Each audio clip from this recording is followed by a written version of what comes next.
donc c'est la grande interview de Rachel Delacour. Bonjour Rachel, merci beaucoup Bonjour. d'être avec nous depuis Osgore où vous êtes installée pour piloter vos activités. Alors je sais en plus que vous êtes particulièrement occupée depuis une semaine puisque vous venez de lancer votre deuxième entreprise, Sweep.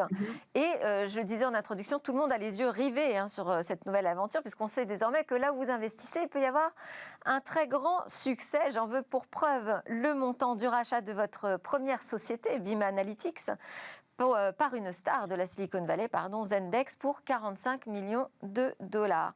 Alors, ce qui est original dans cette première aventure, c'est que vous aviez d'abord attaqué par le marché américain avec une start-up française. Ça, c'est pas très courant. Non, mais c'est la beauté aussi de ces plateformes SaaS, Software as a Service, qui permettent finalement depuis, nous, dans notre situation, c'était depuis notre chambre d'ado, de tester un marché mondial, de voir comment les marchés réagissent aux produits que vous leur proposez. Et c'est vrai que la France, pour notre première société en tout cas, la France a toujours boudé ce qu'on faisait. C'était impossible d'imaginer d'analyser ces données en ligne, de manière distribuée, en utilisant des AWS, par exemple, Amazon, etc. Donc, et à contrario, C'est-à-dire que les les investisseurs États-Unis. français, les investisseurs et les entreprises françaises n'ont pas cru à l'époque au mode SaaS, c'est-à-dire au logiciel auquel on s'abonne dans le cloud. Alors en tout cas, sur la partie analyse de données, business intelligence, utiliser des outils de cloud business intelligence, ça ne fonctionnait pas du tout, en effet, oui. Alors que je vous dis, les États-Unis, l'Angleterre, l'Australie, adoraient ce qu'on faisait. Donc c'était intéressant pour nous de voir qu'on a maximisé finalement tous nos efforts à destination de ces pays. Et puis ça a payé parce qu'on a tout de suite développé un beau portefeuille de clients internationaux. On a très longtemps fait 80% de notre chiffre d'affaires à l'étranger. C'est la magie du SaaS parce qu'au final, on est resté en France. On a ensuite mis une équipe aux États-Unis pour des raisons de fuseau horaire, tout simplement, pour répondre d'un point de vue support à nos clients dans les temps. Mais voilà, c'est la magie du SaaS. Donc, ça nous a montré pendant cette première expérience qu'on pouvait développer des histoires internationales très ambitieuses, globales. Et ça nous sert aujourd'hui. Et donc aujourd'hui, c'est le lancement de Sweep. Alors, vous allez nous le présenter un peu rapidement, mais si je devais le décrire, c'est un logiciel de gestion de son empreinte carbone. C'est un logiciel qui va permettre donc c'est une plateforme logicielle qui va permettre aux entreprises de piloter leur programme climatique de bout en bout et d'avoir une action à la fois sur la compréhension de leur empreinte carbone jusqu'à avant tout la réduction de cette empreinte carbone, donc le pilotage de cette réduction de leur empreinte sur toute leur supply chain, sur toute leur chaîne de valeur, la communication de ces éléments à l'échelle de l'entreprise, à l'échelle interne, externe, et puis surtout la capacité d'aider des porteurs de projets, d'aider des porteurs de projets qui vont séquestrer, qui vont eux-mêmes réduire du carbone, donc dans notre marketplace qui est intégré. Donc jusqu'à la contribution auprès de porteurs de projets qui font des choses fantastiques pour le climat, pour nous aider à réduire et à séquestrer ce carbone déjà émis dans l'atmosphère. Alors, Voilà, donc pourquoi vraiment le pilotage de bout en bout de ce programme climatique pour les entreprises. pourquoi avoir choisi ce combat de l'empreinte carbone ? Écoutez, on n'a plus trop le choix. Déjà, en fait, quand on pense aujourd'hui, moi en tant que repeat entrepreneur, si je peux me mettre dans cette case, quand il s'agit de mettre à nouveau son énergie, de mettre son temps, de mettre son argent, de mettre son réseau, de mettre le pool de talents qu'on a réussi à créer dans notre réseau, on a accès à des financements aujourd'hui beaucoup plus facilement qu'un first-time entrepreneur, on va dire. Quand on a accès à tout ça, c'est vrai qu'on se dit, mais il faut absolument que ça serve à une cause globale. Je veux dire, moi, je ne me voyais pas redémarrer un business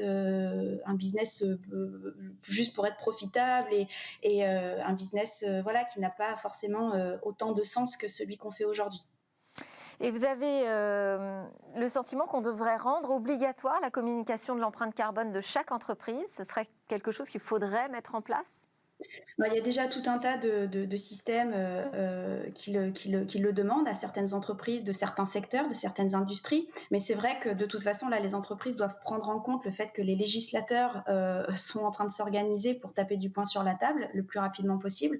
Donc nous, on essaie d'anticiper tout ça et de faire que les entreprises aient les outils qu'il faut pour aller chercher la donnée carbone. Donc c'est vrai que notre passé de business intelligence, de crunching de data, etc., nous aide incroyablement car la donnée carbone, elle est partout dans l'entreprise et elle est même surtout à l'extérieur de l'entreprise. Donc, comment permettre aux entreprises de cartographier tout ça et d'agir sur leur empreinte carbone, sachant que ça va leur être plus que demandé très rapidement. Et Ça, alors, c'était notre mission. quand on a préparé cette émission, vous m'avez dit, de toute façon, la neutralité carbone, une entreprise aujourd'hui qui communiquerait sur la neutralité carbone de son activité, ce serait un mensonge, en fait, c'est impossible. En fait, donc la science fait énormément de progrès évidemment en termes de compréhension tout ça. On a un héritage français aussi qui promeut l'alignement à la neutralité carbone via des gens formidables que sont Carbone 4 par exemple. On s'est beaucoup inspiré évidemment de la Net Zero Initiative. Je veux pas trop vous parler jargon, mais ce qui est sûr, c'est que une entreprise donc il y a beaucoup d'entreprises qui s'engagent aujourd'hui, qui font des annonces et qui parlent de on va être carbone neutral, donc neutre en carbone à telle échelle, etc., à tel pas de temps, et puis à l'échelle de notre entreprise, dans notre périmètre. En fait, ce n'est pas vrai. Une entreprise n'a pas des frontières précises. La responsabilité de l'entreprise en termes d'émissions carbone, elle va au-delà de son propre siège social, par exemple, ça va au-delà de ses quelques bureaux ou même de ses filiales. On parle de supply chain, on parle de toute une chaîne de valeur qui va émettre du CO2, qui va émettre des gaz à effet de serre, du fait de l'activité de l'entreprise donneur d'ordre. Donc, en fait, il faut que l'entreprise embrasse un alignement à la neutralité carbone mondiale en faisant un maximum d'efforts sur toute sa supply chain, sur toute sa chaîne de valeur, pour vraiment orchestrer tout ça et avoir une vraie visibilité sur les émissions provoquées du fait de son activité sur tout un écosystème. Et là, on va commencer. Et quand une entreprise parle de ça, quand une entreprise s'engage sur ce qu'on va appeler un scope 3, c'est pareil, j'enlève le jargon de cette émission, mais quand on parle de ça, là, on a une entreprise qui est beaucoup plus sérieuse en termes d'engagement, bien évidemment. Et alors, vous visez des clients plutôt des très très grands comptes, j'imagine, pour avoir un impact maximal. Quels sont les premiers clients que vous avez séduits? Est-ce qu'il y a une adéquation entre l'objectif visé et les premiers résultats? Alors, en fait, ce qui est intéressant, c'est que bien sûr, nous, pour avoir, en tant que fondateur, on est 4 cofondateurs aujourd'hui, pour avoir un maximum d'impact, et puis surtout pour aller le plus vite possible, parce qu'on a une petite échelle de seulement 10 ans devant nous, pour réussir à bouger les choses, bien sûr qu'on veut adresser les grandes entreprises qui sont plutôt complexes, qui vont être plutôt sophistiquées, qui vont avoir un vrai souci d'engagement de la réduction de leurs émissions. Donc, on a vraiment créé une infrastructure qui passe à l'échelle, qui leur permet aussi de sortir de leurs frontières pour comprendre tout ça et agir sur la réduction et le pilotage de leur programme climatique. Ces grandes entreprises, elles vont dans leur chaîne de valeur, elles vont embarquer des plus petites entreprises sur la plateforme Sweep. Donc, il faut aussi qu'on ait une capacité à adresser les plus petites entreprises d'un point de vue interface utilisateur, d'un point de vue onboarding, qui soit le plus simple possible pour les plus petites entreprises de l'écosystème de la grande entreprise. D'accord ? Donc, on a beaucoup travaillé aussi avec des plus petites entreprises et aujourd'hui, on travaille avec de grands comptes plutôt très industriels, très émetteurs, télécommunications aussi, grand telco. Et après, on a de l'industrie manufacturière textile qui s'est récemment invitée dans notre portefeuille. Et ça, c'est plutôt chouette. On a des plus petites structures, mais qui sont incroyables, comme Picture Organic Clothing, donc les vêtements de outdoor. Voilà, ce sont des gens qui sont incroyablement engagés pour réduire leurs émissions. Et voilà, on parle avec des clients comme ça, mais aussi de très grands comptes qui embarquent aussi de plus petites entreprises. Donc pour l'instant, c'est assez hétérogène, mais notre effort technologique principal est à destination des grandes entreprises, oui. Et alors, vous l'avez évoqué, 4 cofondateurs. Il faut préciser que parmi ces 4 cofondateurs, il y a vous et votre époux. C'est quand même pas le choix le plus simple pour la gouvernance d'une entreprise. Bah, écoutez, en même temps, ça fait, on a voilà, on a passé comment dire? Le cap de la première entreprise avec, 2 enfants à bord. Un qui est né à la première année de la création de la première entreprise, le deuxième au moment du rachat où vraiment on signait les papiers de l'acquisition tous les 2 avec mon mari, et un gros ventre, comme ça. Donc c'était voilà, c'est des aventures assez intéressantes, à titre personnel et professionnel et puis non, on continue, sur cette, voilà, écoutez, il faut croire que la dynamique, de couple est faite comme ça. Bon, et alors là, en plus, Et c'est c'est possible, hein, je rassure, tous les gens qui souhaitent, se lancer en couple, c'est possible. C'est pas autre facile, mais c'est autre possible. autre complexité, qui s'ajoute, c'est cette période de confinement. C'est-à-dire que là, vous êtes en train de recruter vos équipes 100% Mmh, à distance en visio ouais et à l'étranger et donc vous les et c'est pas rencontrez simple. pas du tout physiquement? Non et alors il y en a un que j'ai rencontré physiquement il y a pas longtemps, j'ouvre la porte, ça faisait 4 mois qu'on ne s'était jamais rencontrés donc et j'ouvre la porte et je me rends compte qu'il fait 2 mètres de haut et ça c'était voilà, c'est les petites surprises, des anecdotes un peu sympas. Mais ouais, ouais, non, on fait tout à distance, mais c'est génial parce que quand vous commencez à créer les comment dire? La base, qui va pérenniser ça, qui va permettre de passer à l'échelle aussi en termes de recrutement, d'avoir un onboarding de votre personnel qui soit le plus, efficient, on va dire. Ça vous permet d'aller chercher vraiment les talents là où ils sont partout dans le monde en fait. Et ça c'est incroyable. C'est une accélération que vous donnez à votre entreprise par des profils internationaux, par une présence sur certains fuseaux horaires pour adresser des clients. C'est assez fantastique. Donc c'est pas simple du tout. Tout le monde le sait. Hein, je veux dire, on est tous dans cette même configuration, mais on a fait le choix d'une entreprise dite remote first. Donc d'abord en remote, on essaie de se retrouver quand on peut, hein, et en passant voilà, en dehors des confinements. Mais c'est pour nous, on pense que c'est une chance fantastique de mettre, voilà, de construire sur ces bases-là. Bon, alors vous avez réalisé un tour de table aussi, hein. Je vais citer Mhm. quelques noms. New Wave, c'est un nouveau fonds d'investissement soutenu notamment par Xavier Niel. 2050, qui a été fondé par Marie Eklund, qui est Oui, bien connue, hein, dans le monde du capital risque. La Familia, vous avez aussi des tech entrepreneurs du côté de San Francisco. de la Silicon. Est-ce que vous pouvez donner quelques trucs peut-être à ceux qui nous regardent sur comment on réussit à convaincre de super beaux investisseurs comme les vôtres?